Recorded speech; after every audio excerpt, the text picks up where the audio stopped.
Welcome back to the Money Focus Podcast. I'm your host, Moses the Mentor.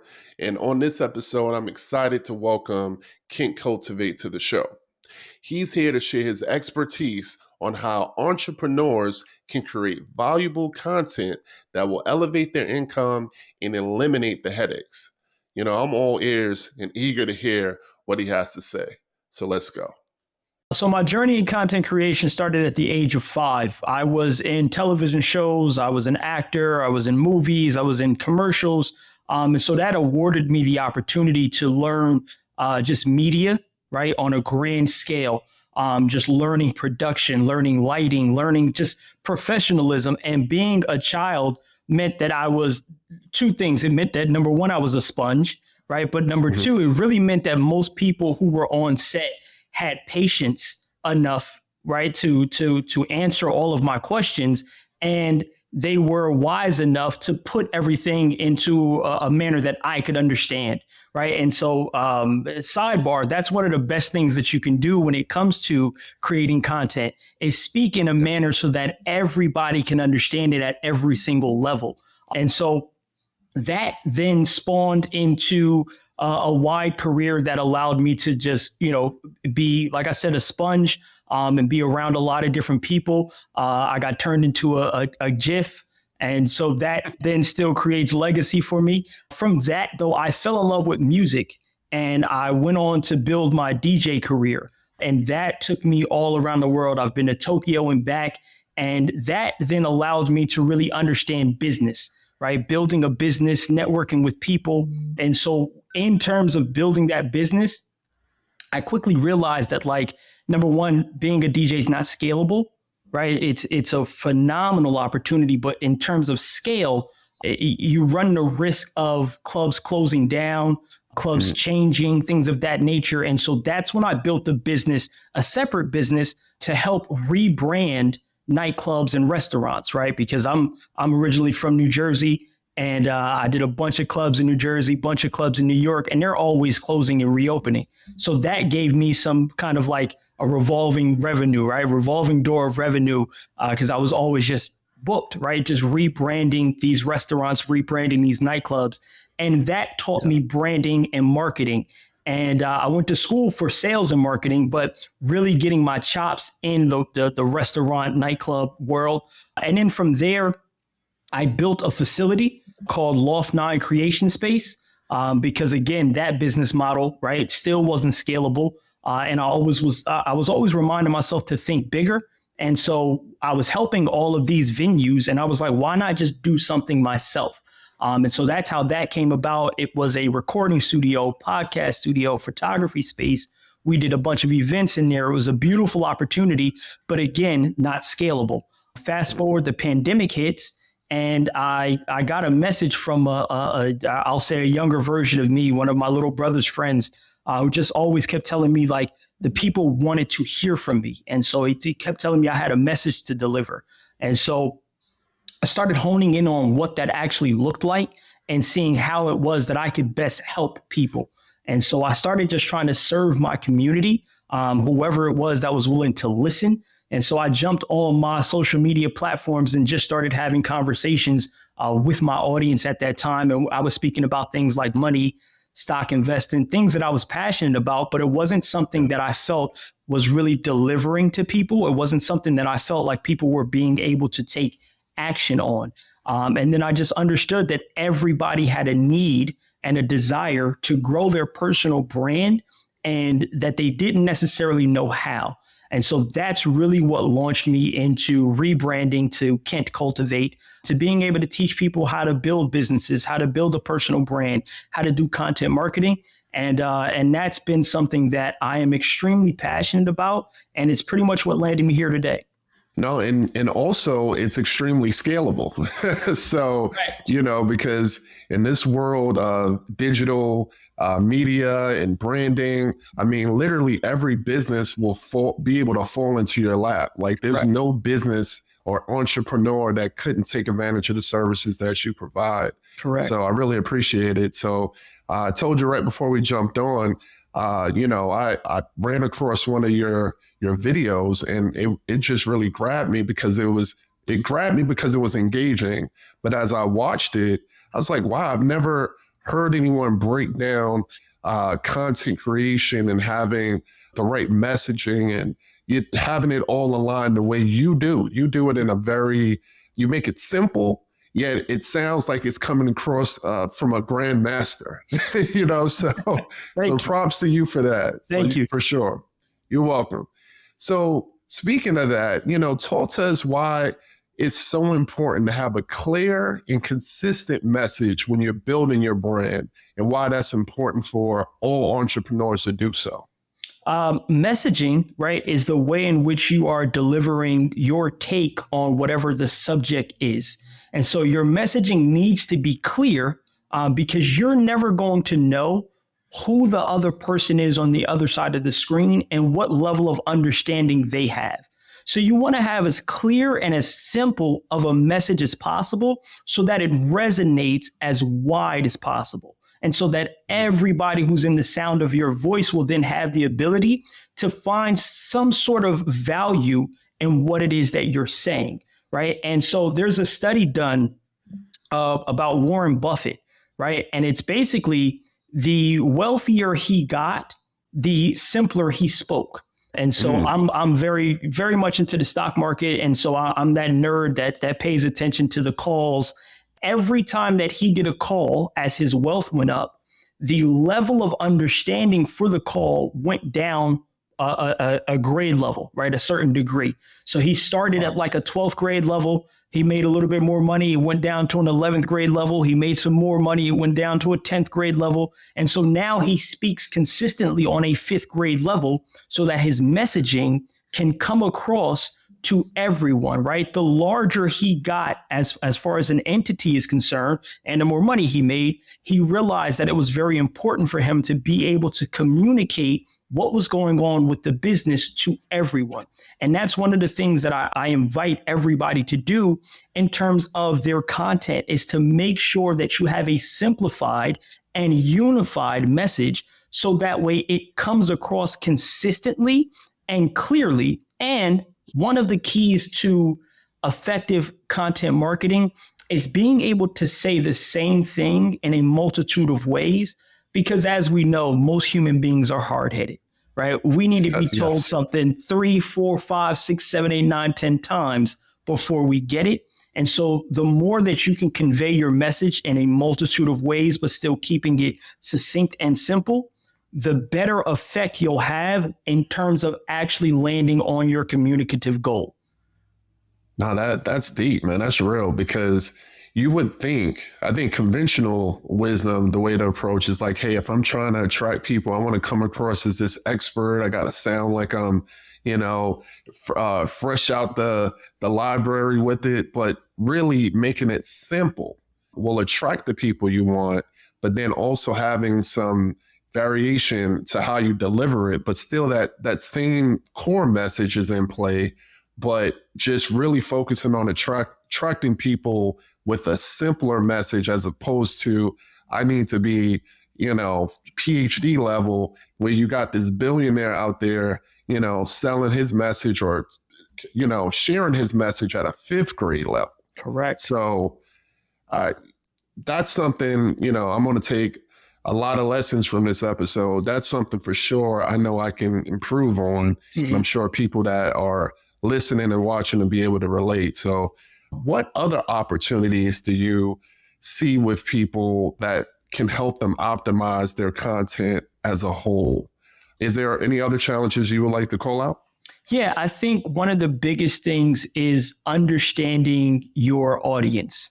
I think people do a good job to know maybe what the problem is that they think that they're solving, but you really need to understand your audience and to know where they are and not just the problems that they're having, but what that problem is preventing them from doing, right? I always say, if I have a headache, I have 2 options.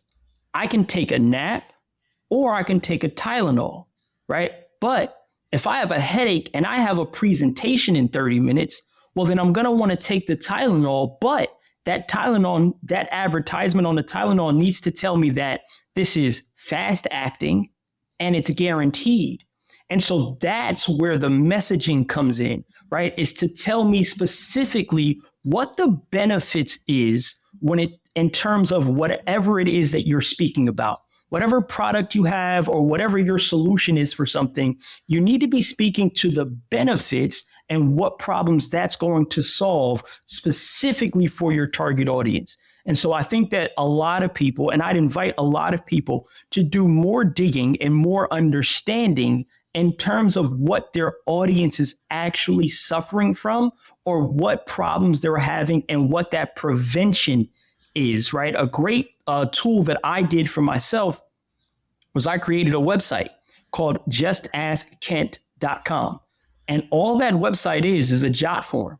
And it allows you to go there, you put your name in, you put your email in, and whatever your question is about content marketing, it's right in there. That's all you have. That's the only options that you have.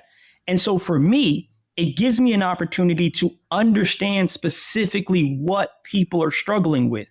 Because when I see 30 people, right, give me the same thing, well, now I know that I should definitely go and create a piece of content about that. But also I can use the specific verbiage that they are using. This way, I don't even have a chance to speak at too high of a level because I'm answering the specific question that they're asking. I was about to ask you, like, hey, how do you understand what your audience actually needs? So I think that was great. The example you gave as far as forwarding people to your website. It's funny because if you pay attention enough, people will tell you what they need. You might have to go to a couple of different sites and services in order to truly figure that out. But if you do the research, it's there, right? So one of my favorite sites that I like to use is Quora, right? Because people get a chance to ask questions. I love to go to Reddit. But I think one of the easiest hacks that I do for my clients is we will go to Facebook groups, right? And in the Facebook group, whatever your specific content topic is, you can go directly to find whatever that group is and type in the word help me, right? That phrase help me. And you'll find lists of people in multiple groups saying, hey, I need somebody to help me do this or help me figure this out, right? These are just a couple of the things that I do to make sure that I'm actually solving the problem that people are actually having. And so again, if you do the research, I promise you the answers are out there. There's a couple of different websites like answerthepublic.com, asksocrates.com. There's a couple of different sites where people are just putting up their questions, right? Hoping for somebody to be able to answer them. And that always will give you an opportunity to create content around that. I think ultimately what people have to do, they got to remember, you're creating content for your audience, not you. You know what I'm saying? Like if you're the expert, you have this information already. It's kind of like I equate it to when you're on a job interview. Yeah, you might want the job, but realistically, you need to make the hiring manager's job easier. They need to be comfortable to be like, oh yeah, I'll bring you on because Kent, you'll get the job done. Too many times we really get so zoned in on, oh, this is the greatest content. It'll be crazy if they don't like this. You really have to do the research and understand what your audience wants. Yes. Otherwise, it'll fall on deaf ears. Correct. So correct. Cool. And I think content is, we're fortunate to be in a space when we are creating content and the feedback loop is built in, right? You'll know when something works because people will either comment about it, they'll share it. There's that feedback loop is built in. Back in the day when you were making commercials or whatever, you didn't know, right, whether or not it was going to have an ROI until you looked at that next quarter sales. But right now we have the immediate feedback built in. And so a lot of people get, discouraged by saying, oh man, the platform hates me. The algorithm doesn't work. This is that or the third. And it's like, no. The content just didn't connect in the way in which you wanted it to. And so that's an opportunity for you to do something better. You take that data that you got and you just add right on to it to make it more simplified, to make it so that it communicates better, so that it converts better, whatever it is that your goal is, your data is automatically given to you. And so that's one of the reasons why I love this game. And when it comes to, navigating those challenges within content in itself, like you talked a lot about, some of the research and the understanding. But now, like, actually with the content that's in play, what are some content tips that you can offer someone? Like, I hear people all the time say, hey, you got to have that hook, for example. I think one of your videos, it was like a video where someone was like on a motorcycle or something like that. You hopped up. So, like, what do you suggest for, hooks and, just visuals? Because I noticed you have like brand colors. Mm-hmm. What are some things from a content perspective you suggest for entrepreneurs to tap into? So your hook is very important, right? There's a notion right now that everybody has the attention span of a goldfish, and that's honestly just not true. What it is that there's a lot more content that people have access to, right? Back in the day, we used to have to watch the preview channel, right, to see what was coming on, and like that was the bulk of your content at that time. Where now you have the ability to search and to find whatever it is that you want. And so your hook has to be something that asks people for their attention in a way that makes them want to give it to you, right? You can't just blatantly say, hey, do me a favor, give me your attention now, right? You have to be creative enough to do something that actually stops them from searching for something. Right. And so, again, that goes back to understanding your audience and knowing what it is that's going to get their attention, what it is that's going to stop them in their tracks. There are certain things that I do in my hooks that I know speaks specifically to my target audience. There are certain times where I might use some 4-letter words in there because I want to convey how passionate I am about this subject, or I want to do something that I know is going to stop you from scrolling. And so understanding your audience will help you to create those hooks. But the best thing that you can do when it comes to hooks is there's 7 laws of attention, and I won't break all of them down because I nerd out about this and we'll be here for 2 days. But understanding the laws of attention and what people are willing to give their attention to will help you to convey your message a little bit better. And it will help you to position yourself to know specifically, this is where I should start. Right? This is the sum of the video that I'm speaking about, and I want to do something that I know is going to get their attention. I'll give you guys an example, right? One of my favorite videos, or one of the fan favorite videos, is your goals are keeping you poor. Right? I started off by saying that your goals are keeping you poor. The message of that video was, hey, you should have bigger goals. You should set goals that are so big that you have to grow into the person who could achieve them, because it's all about the process, right? And I could have easily said that, but I know my audience. And so I know that if I say, hey, your goals are keeping you poor, that's something that's going to have what's called negativity bias attached to it. And it's going to make people stop in their place because they're going to be willing to challenge me. What do you mean my goals are keeping me poor? And nobody ever said that to me. How dare you come on this thing and tell me that my goals are keeping me poor? Well, now I've got your attention. And now I can then finish my statement to explain what it is that I meant.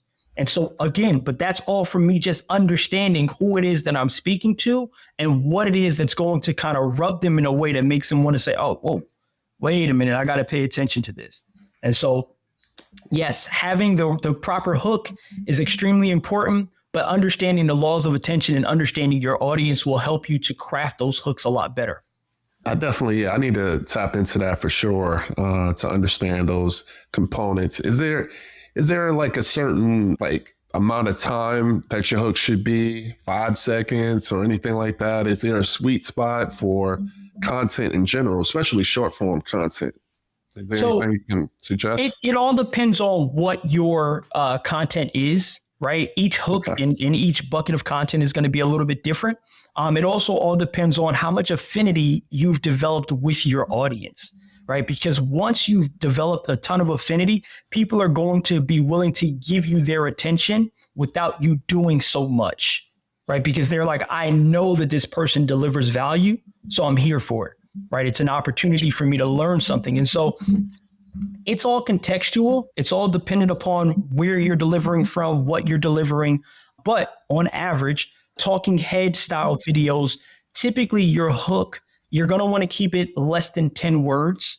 Try to keep, I say the sweet spot is about 7 words. And then within those 7 words, you're usually going to want to use the word you, right? Because it's very difficult for me to say your name, right? Because I'm not speaking directly to one person, but I do want to make this feel like it is a singular conversation. And so I'm typically going to try to use the word you within the first 7 words because it does make it feel a bit more personable. Makes sense. And it could be someone speaking the words. It could be the words on the screen. Those are two different tactics. So what I'm saying versus what you're seeing gives me two opportunities to grab your attention, right? And so if I'm speaking about setting bigger goals, I might say your goals are keeping you poor, but what you might see might be something completely different that just says, did you know this about goals? Right? Yeah. Just to make sure that I'm attacking both your left and your right side of your brain. And so now I've got you with a little bit of curiosity, plus I've got you with some negativity bias. So utilizing both methods, those tactics will help you to land in on your target audience's attention with a lot more efficiency. Yeah, I hope everybody listening in because everybody swear they got the best content, but again, you have to apply some of these best practices to get people to actually bite. And this is a big part of your ecosystem. You can't just be in the lab creating content. You have to make sure that people can see your content and engage with your content. And these are some of the things that's definitely best suited for the people out there that's looking on their phones and scrolling on a tablet or whatever. This information is key. So Definitely. Appreciate that. Definitely. What would you say for like engagement? Because just speaking to me personally, I'll get people that will say, man, I watched your video, I watched your episode, it was excellent. They'll tell me in person, but won't comment. How do you improve that to get people to directly engage with the content as opposed to just keeping it to themselves for whatever reason? So what are some cues or tips that you can throw out there? So one of the things that I have is called the 10-10-10 method, right? Where before I actually make a post, I'll go back and I'll spend 10 minutes, right, engaging on other people's content. And so the first 10 minutes, well, it's actually 30 minutes, right? The first 10 minutes is anybody who actually did comment on my most recent post. I go to their page and I take a look at what it is that they're doing. And I try to comment on something, no matter how old it is, right? It doesn't have to be fresh or new. I'll comment on something that they're doing to try to create reciprocity, right? Human beings have a desire for reciprocity. So if you give me $1, I now want to give you $1 back. You leave a comment on my post, I now feel inclined to leave a comment on yours. So I'll spend the first 10 minutes going to look at the people who's actually commented on my stuff, find something of theirs, comment on that to create some reciprocity. I spend the second half of the 10 minutes looking at people who have recently followed me. And the reason why I specifically want to look at the people who've recently followed me and engage with their stuff is because just because you follow me does not mean that my content is going to land on your feed or on your timeline.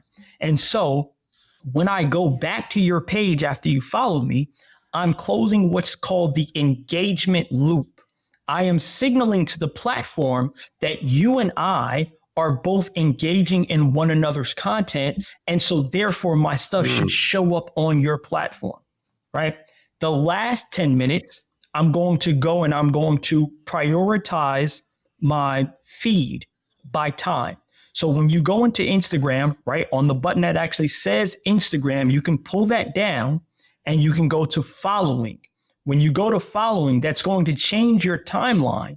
And so now all you're going to see are things that people that you follow, right? But things that have been posted recently. So instead of you seeing stuff from 2 days, 3 days, whatever. And from there, I'm going to leave thought-provoking comments on pages and platforms that are similar to mine. The reason why I want to do this is because if you watch a reel 70% through, you'll see a top comment pop up. I want to be that top comment. Okay.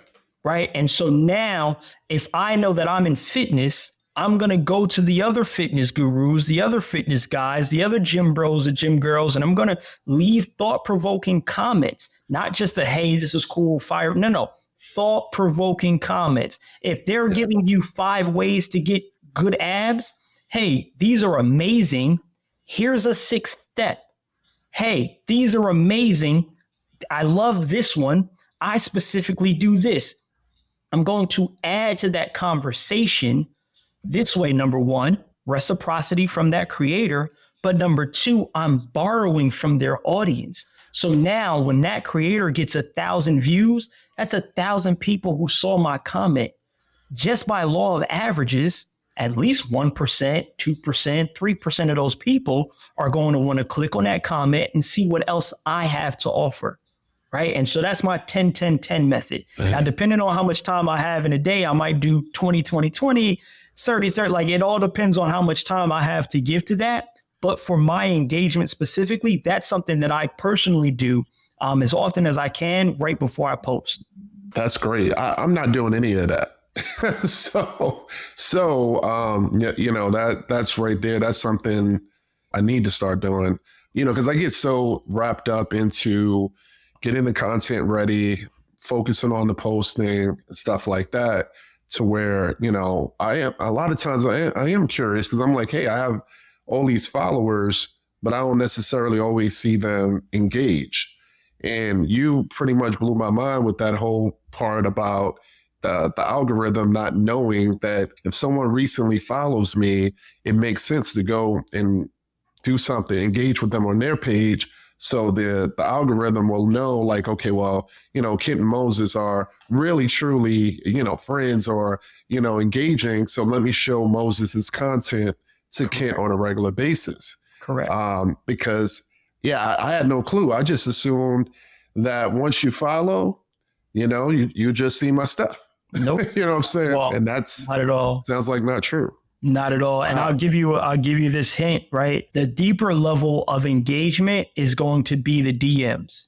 Here's the cool thing about that is when I go and I see someone new following me, right? Now I get to do a little bit of digging. I get to do a little bit of research. I get to understand, hey, are you a family person?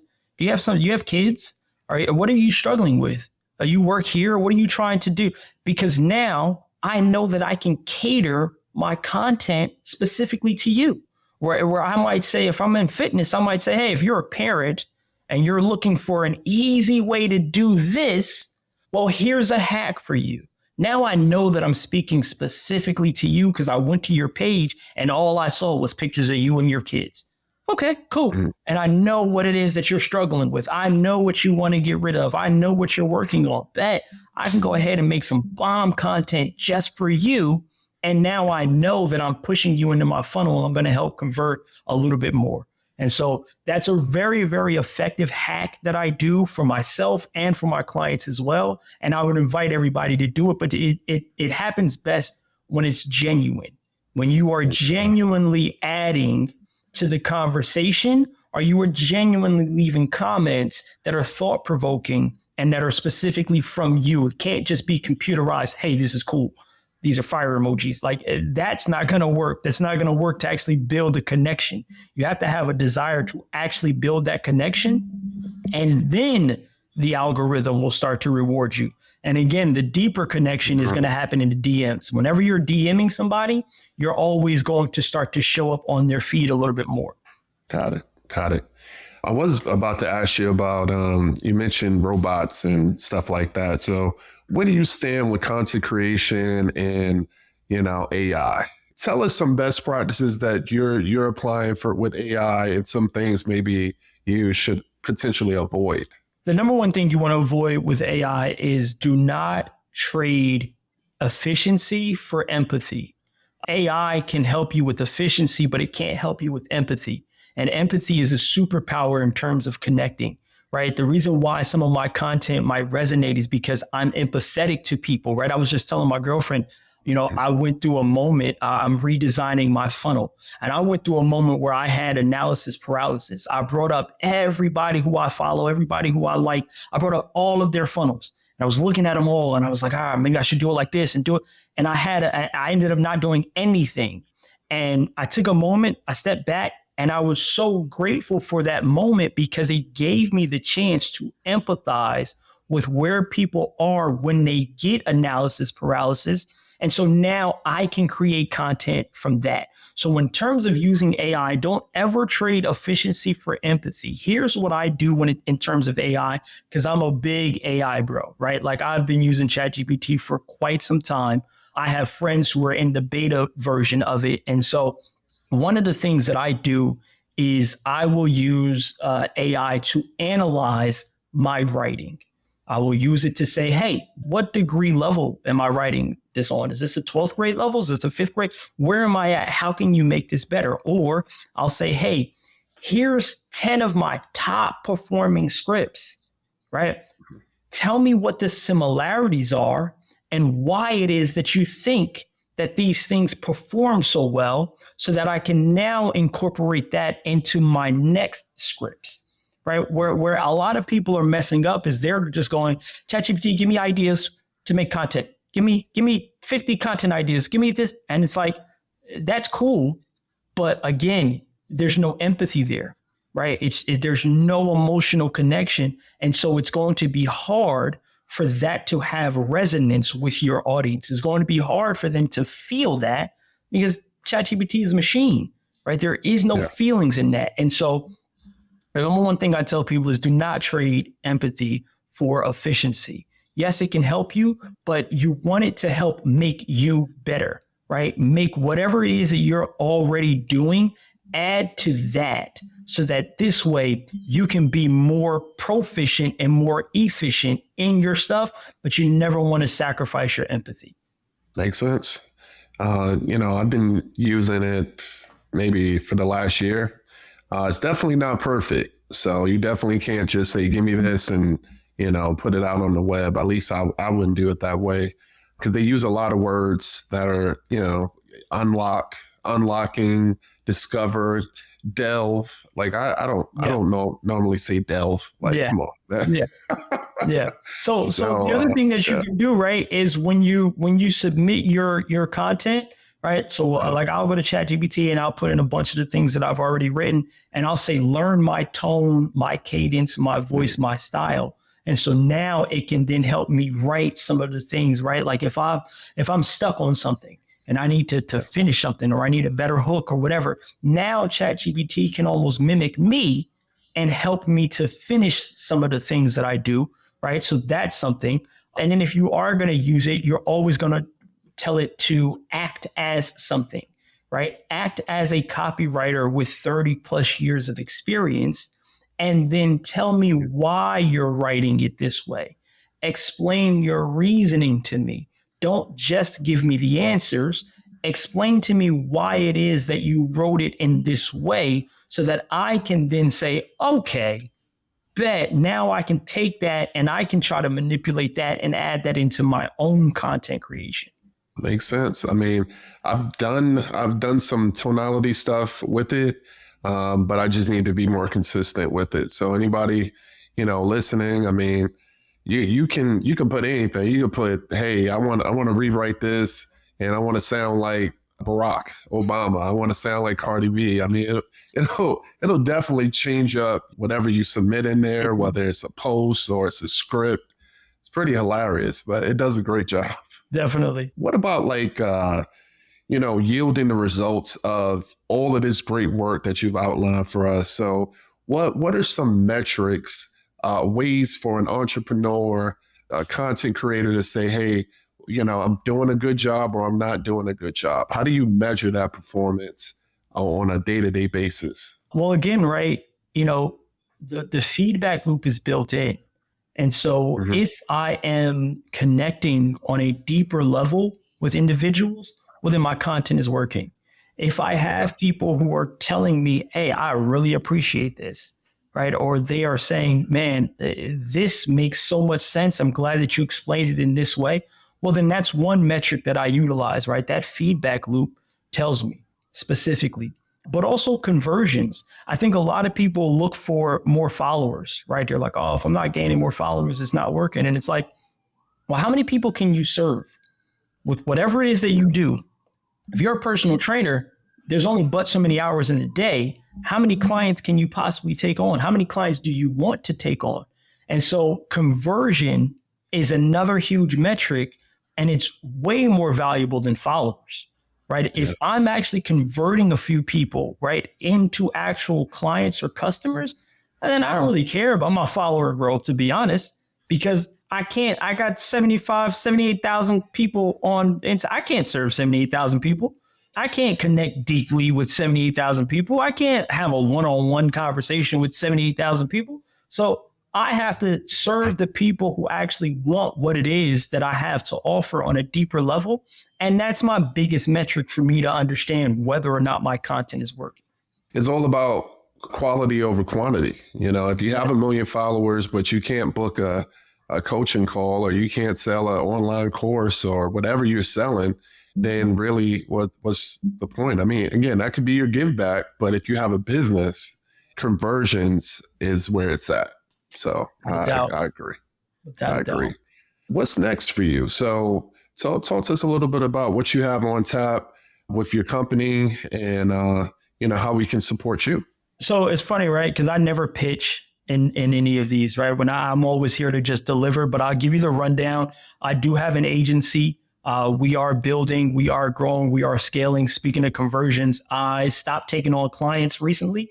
We had to create a wait list of people because I wanted to make sure that I was doing it the right way. I also realized that I wasn't serving as many people as possible. I was taking on clients who could pay me thousands upon thousands of dollars, and I was only serving them. And so I slowed down on that. We stopped taking clients, and I'm now creating a few digital products at all tiers that are going to help people along their content creation journey. And so that's really what I'm excited about right now is creating and delivering these products. That way I can serve more people and I can service more people to help them achieve and accomplish their dreams. Because a lot of the people who I'm currently serving in my agency, they've already built a business and they're trying to grow it. And so I still want to help the people who are, hey, I'm starting out. Hey, I have an idea. Hey, I have this, I have that. And how do I go from A to B, right? I'm serving right now a lot of people who are just trying to get to Z.